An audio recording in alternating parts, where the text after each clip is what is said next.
Okay, in this video we're going to look at how we find the mean from a frequency table. So let's just look at what we've got here in terms of our data.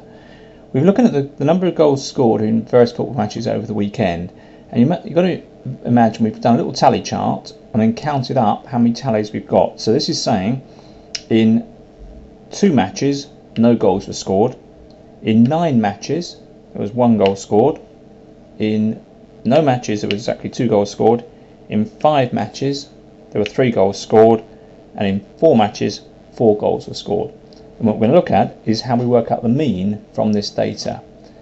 Now, if you had all the individual scores, then to work out the mean you would add them all up and divide by the number of scores you've got. And that's essentially what we're going to do here, but we've got to do it in a slightly different way. So what this is saying, we look at the first one, it's saying the total number of goals scored we've got to work out. So in 2 matches no goals were scored. So over here, in those 2 matches, we can say that no goals were scored. So in total, there were no goals. In 9 matches, 1 goal was scored. So in total, there'll be 9 times 1 goal. So that gives us 9. There were no goals scored in 2 matches. So that's 0 times 2, which is 0. In 5 matches, 3 goals were scored. So that's 5 times 3, that gives us 15. And finally, in 4 matches, 4 goals were scored. So we've got 4 times 4, which is 16.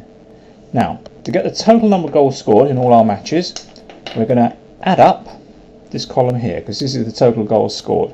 So we've got 9 and 15 is 24, plus 16 means the total goals scored is 40.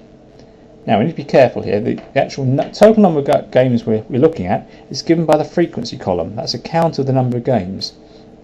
So here we've got 11, another 5 is 16, and 4 gives us 20. So our mean will be the total number of goals scored, which is 40, divided by the total number of games, which is 20. So our mean number of goals scored in a match is 2. So in order to work out the mean, you've got to actually go through a further step of the calculation of working out the total in each of the quantities in each of the groups, and then add them all up at the end, then divide by the total number.